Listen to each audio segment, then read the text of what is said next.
Chers frères et sœurs, à la lumière des textes qui nous sont proposés pour ce 4e dimanche de Carême, nous pouvons constater une chose, c'est que n'est pas toujours aveugle ce que l'on pensait qu'il était. Ou du moins, l'aveuglement, ça peut couvrir quelque chose de plus large que la simple cécité au niveau de la vue qui nous empêcherait de voir. On a entendu effectivement dans la première lecture le prophète Samuel gentiment se faire corriger par Dieu. Vous savez, quand il va trouver Jessé et qu'il lui demande de présenter ses fils, lorsque Éliade, le fils aîné, se présente, Samuel constate qu'il est grand, qu'il est beau, c'est un homme fort, ça va faire un bon roi ça. Et Samuel pense que c'est lui qui va être au moins roi. Mais vous avez entendu ce que dit Dieu? Il dit non, c'est pas lui. C'est pas lui. Et il dit, fais gaffe, regarde, toi tu regardes l'apparence, et moi je regarde le cœur. L'homme regarde à l'apparence et Dieu regarde le cœur. Vous voyez, si nous aussi, nous restons quelquefois bloqués par l'apparence des personnes que nous rencontrons et que nous ne cherchons pas à creuser un petit peu plus loin les qualités du cœur de ces personnes-là, nous pourrions demeurer aveugles sur les gens que nous côtoyons gentiment tout au long de notre vie. Et il y a là, vous voyez, une première forme d'aveuglement qui est mise en avant dans cette première lecture. Et vous comprenez bien que nous sommes appelés, peut-être quand nous regardons les autres personnes, à ne pas rester à l'apparence quelle qu'elle soit. Si elle est belle, si elle est agréable, l'apparence, tant mieux. Mais quelquefois, ce n'est pas toujours le cas.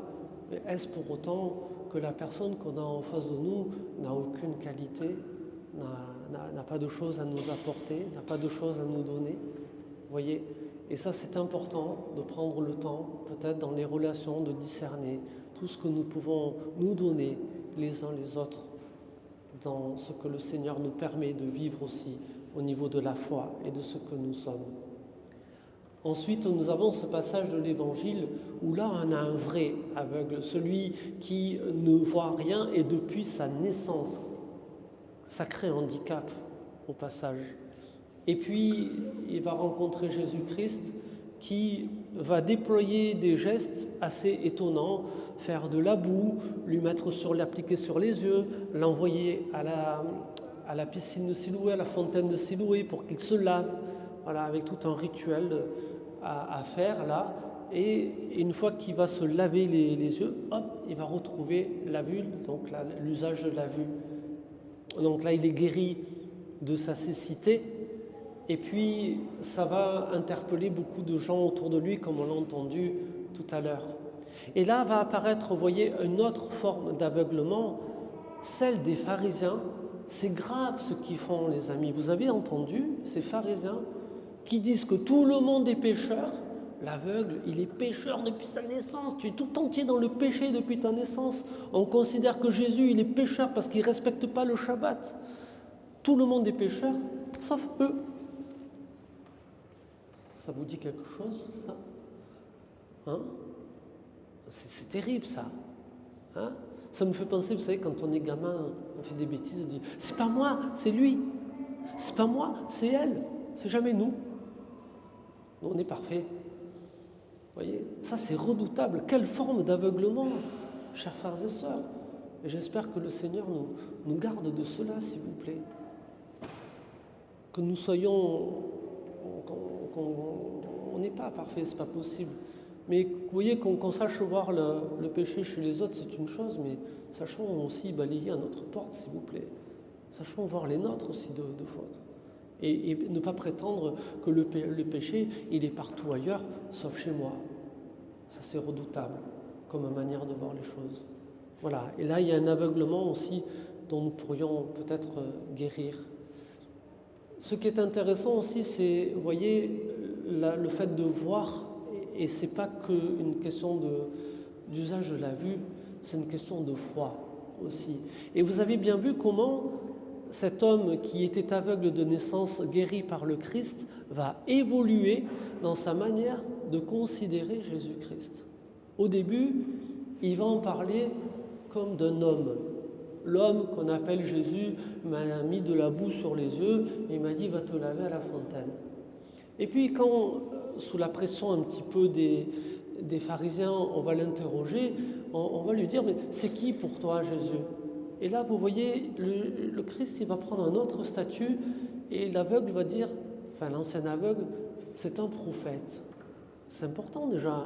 Il reconnaît qu'en Jésus-Christ, il y a quelqu'un qui est porteur de la parole de Dieu. C'est ça la fonction de prophète, un envoyé de Dieu, un porte-parole de Dieu. Et il commence à considérer Jésus comme tel. Et puis à un moment donné, ça va aller plus loin, quand les pharisiens vont le titiller un peu plus fort, il va commencer à considérer que cet homme est vraiment de Dieu. Sinon, il ne pourrait pas accomplir ce signe, ce miracle de guérir la cécité. Vous voyez comment cet homme progresse dans sa foi.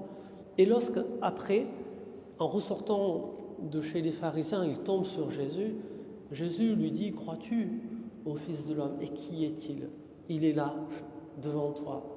Et là, l'aveugle de naissance, qui a retrouvé l'usage de la vue, va dire, oui, je crois en toi. Et là, il reconnaît qu'en face de lui, il a quelqu'un, il n'a pas un simple homme, il n'a pas un simple prophète, il a Dieu lui-même en personne, le Fils de Dieu, l'envoyé de Dieu, le Messie de Dieu, peu importe l'expression que l'on emploie, il reconnaît la présence de Dieu en Jésus-Christ. Et là, vous voyez, on est vraiment dans la vision des choses. Et là, l'aveugle, il est doublement guéri de sa cécité. D'accord? Pas seulement celle qui l'empêchait de voir avec ses yeux, mais celle qui l'empêchait de voir avec son cœur et de cheminer dans la foi.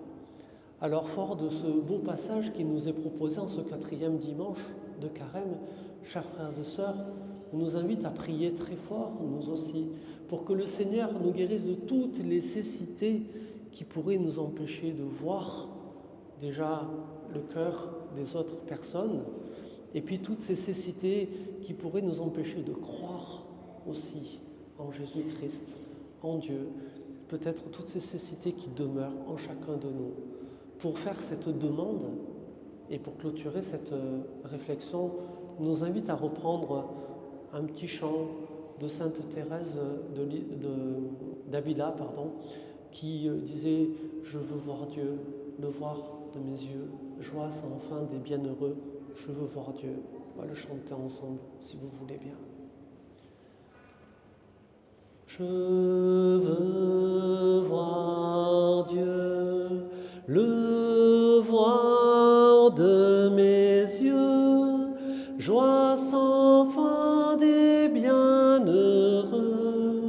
Je veux voir Dieu avec vous. Je veux voir Dieu, le voir de mes yeux, joie sans fin des bienheureux. Je veux voir Dieu, je veux voir Dieu, le voir de mes yeux, joie sans fin des bienheureux. Je veux voir Dieu, je veux voir Dieu, le voir de mes yeux, joie sans fin des bienheureux. Je